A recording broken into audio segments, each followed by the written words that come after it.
Hey there, guys. All right, today we are back with some history matters, and this time, why didn't the USA ever adopt the metric system, a short animated documentary? A reason being because we judge the time of day by the cause of an eagle. To cause, 2 a.m. All right? Rah, USA. You. Honestly, I don't really know. Actually, I think I do. Well, I'm sure I've been told why we don't have it, but I can't remember it. So, let's dive in. As you'll likely be aware, the United States is one of the few countries in the world that doesn't use the metric system. Instead, it Correct. uses US customary measurements, which is similar to the imperial system used in Britain. Sort of. But given that the Hmm. overwhelming majority of nations have adopted the metric system, this raises the question. And I will continue to defend the Fahrenheit, at the very least, the Fahrenheit system, because like it just comes across more naturally in understanding temperature, right? It is a 0 to 100 scale, okay? Celsius is not like that, right? 32 degrees Celsius is really, really hot, whereas 32 degrees Fahrenheit is freezing. That's chilly, right? Or a 70 degrees, it's like, okay, that's a bit warm, but it's not bad, right? Like, it just makes more inherent sense as numbers, okay? Of course, Celsius, very good for science. I don't give a shit about science. Why didn't the United States ever do the same? So, as of American independence, the new nation unsurprisingly used the same system of measurements as the British. And since even after the war, Britain was still the United States' main trading partner, it made sense to keep the system to help facilitate trade. George Washington and Thomas Jefferson had looked into adopting a new system in Measurements, yo, 10 carats equals 1 double scruple. What? 10 double scruples equals 1 ounce, 10 ounces, 1 pound, 10 pounds, 1 stone, 10 stone, 1 quintal, 10 quintals, 1 hot. What the fuck? 1776, but given that they were, busy, it wasn't a priority. President James Madison was a fan of the metric system, but when its use was abolished across Europe in 1812, he and many others believed that the system would die out. In the Oh. early 19th century, the British sought to standardize the measurement system its empire used, and so it created the imperial system, which had some differences to the units that Americans US imp. Okay, 1 ton, 2,000 pounds. Oh, I didn't even know there was a difference between the United States system and the imperial system. Wow. Okay. Dang, that's wild. 1 pint is 16 fluid ounce. Oh, that is a big difference. Wow.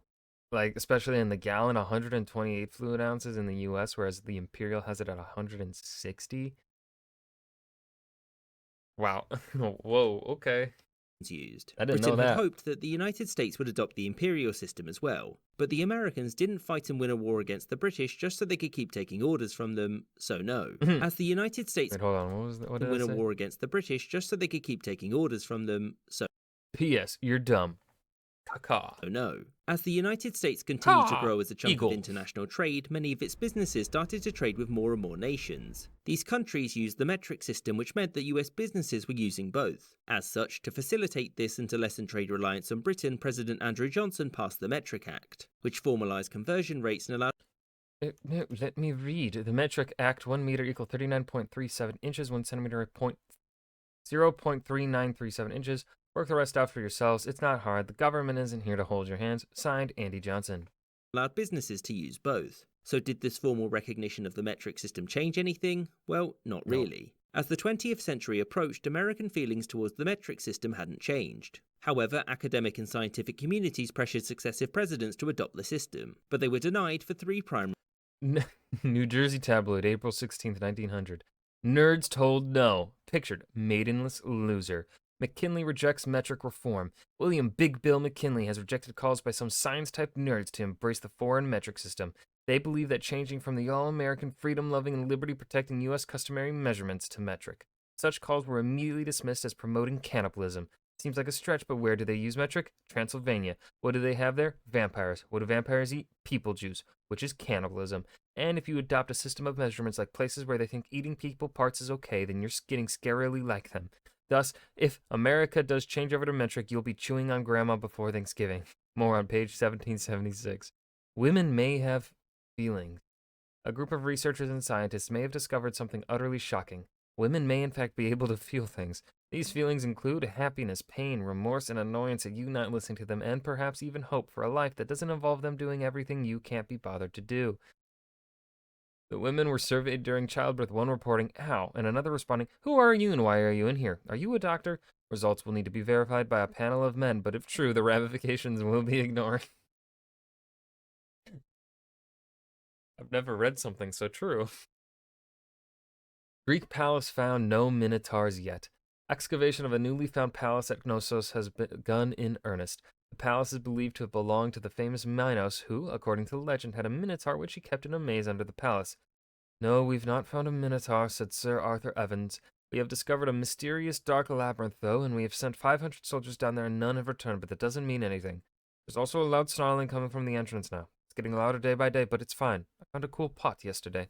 More on page 4. Reasons. The first was that doing so would require effort, and nobody wanted that. Americans the second are lazy, was that yes. the late 19th and early 20th centuries were a fairly isolationist and patriotic period, and many Americans didn't want to adopt the foreign metric system when they were already using the American system. The argument was that other societies were worse than America, and they used the metric system, and thus by adopting it in the United States, it would only serve to diminish the country. The third reason was that many policymakers and manufacturing leaders in the United States believed that it was an inevitability that not only would America rise to the top of the great powers, but would eventually eclipse them all. And so why go to the cost and effort of replacing US customary measurements when the rest of the world would inevitably change for America? This line of thinking continued until the 1970s. This was when President Gerald R. Ford went the extra 1,609 meters in order to swap the United States over to the metric system. First, he passed a law which placed Metric Conversion Act. Metric is cool. We like it here. As such, we've decided to make it the basis of our measurement system, but without actually adopting it. All American measurements are hereafter derived from the metric system and not the other way around. Nothing has changed, it is just symbolic.